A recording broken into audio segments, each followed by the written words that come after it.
Bonjour les élèves. Aujourd'hui, l'objectif de la leçon va être de résoudre des problèmes à partir d'une situation où le pourcentage est connu. Nous allons voir essentiellement comment calculer la taxe, qui est une augmentation. OK. Fait, voici un problème où est-ce qu'on connaît un pourcentage. Cédric s'achète un bâton de hockey au prix de 179,99 cents. Il doit payer 15% de taxes sur son achat. Combien Cédric va-t-il payer pour son bâton? Donc, le pourcentage est connu, qui est 15%, parce que dépendamment dans quelle province, dans quel pays, la taxe peut varier. 15% serait la taxe actuelle en 2018 au Nouveau-Brunswick. Fait, voilà pourquoi je prends cet exemple. Première chose qu'il faut se rappeler, comment convertir nos pourcentages. Il faut se rappeler qu'est-ce que ça veut dire essentiellement un pourcentage. 15%, ça veut dire 15 $ à chaque 100 $. C'est comme ça qu'on devrait l'analyser. Ça veut dire que si on achète un item de 100 $ au magasin, on paierait 15 $ de taxes. Donc, 15% est 15 centièmes. On peut l'écrire sous forme de fraction. Aussi, on peut le convertir sous forme de nombre décimal. Donc, je vais vous montrer deux manières pour faire le calcul de la taxe. Il existe plus qu'une manière. Vous pouvez choisir la façon que vous préférez. Première chose, on prend notre prix de notre item, qui est le 179,99 cents pour le bâton de hockey. Puis parce qu'on paye 15 $ à chaque 100 $, ça revient à 15 cents pour chaque dollar.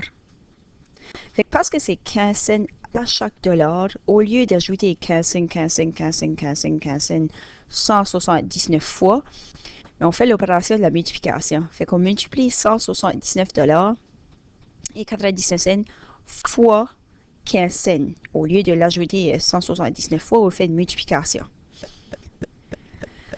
Donc, voici qu'est-ce que ça donne.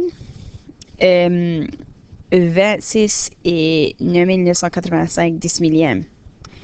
Fait que quand on parle d'argent, on doit arrondir au centième. Si on arrondit, voici le 8 qui est de la position des millièmes. Donc, on doit monter à 27 $. Donc, c'est 25 $ qui est le bon montant arrondi. Qui veut dire 27 $ de taxe. Et la taxe, c'est vraiment un ajout. C'est une augmentation du prix. C'est une addition. Fait que 179,99 $, plus 27 $ de taxe. Et voici le prix qu'on paierait à la caisse. 206,99 $. Ça, c'est une manière de faire le calcul. Il y a une autre manière que je vais vous montrer qui est plutôt avec la fraction au lieu d'utiliser le nombre décimal. Fait 15%, c'est 15 centièmes.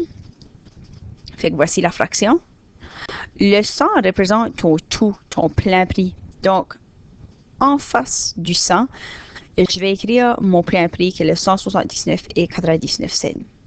Fait ceci, c'est connu comme la technique de la multiplication croisée. Je multiplie le 15 fois le 179. Fait que je multiplie en croisée. Ensuite, je divise par 100. Et ça va me donner un montant de 26 et 9985 10 millièmes. Donc, je vais arrondir à 27 $ de taxe. Fait qu'essentiellement, je vais avoir le même montant. Je trouve la même chose. La multiplication croisée avec la fraction, c'est tout simplement si que je paye 15 $ à chaque 100 $ pour l'item, combien est-ce que je paierais? C'est ça le montant que je cherche. Où est-ce que c'est vide ici? Si mon item coûte 179 $ et non pas 100. Dans ce cas ici, c'est pour ça que je mets le 179 en face du tout. Parce que le 100 représente le tout. Fait comme j'ai dit, 15 fois 179 et on divise par le nombre qui reste. Fait que je trouve 27 si c'est bien arrondi. Fait qu'ensuite, il nous reste tout simplement à faire l'addition. 179, j'additionne 27 et je trouve 206,99 $. Je vais continuer avec un autre exemple. Joanie s'achète un chandail au prix de 29,99 $. Elle doit payer 15% de taxes sur son achat. Fait combien Joanie va-t-elle payer pour son chandail? Encore une fois, 15%. C'est 15 centièmes. 15 centièmes, je peux l'écrire sous forme de fraction, je peux l'écrire sous forme de nombre décimal. Donc, 15 $ à tous les 100 $. C'est ça qu'est la taxe ici. Ou, je pourrais dire, c'est 15 cents à chaque dollar. Donc, voici les deux exemples. Vous pouvez le faire de la manière que vous préférez. 29,99 est mon prix, mon tout. Je multiplie par 15 centièmes, qui est 15 cents à chaque dollar. Donc, j'ai une taxe de 4,50 $. C'est ça le montant de ma taxe. Je fais ensuite une addition et voici mon total. Deuxième façon de le faire, c'est encore une fois avec la fraction, des fractions équivalentes. 15 centièmes, c'est essentiellement quoi sur 29,99? Fait que pour trouver le nombre qui manque juste ici, je multiplie en croisée.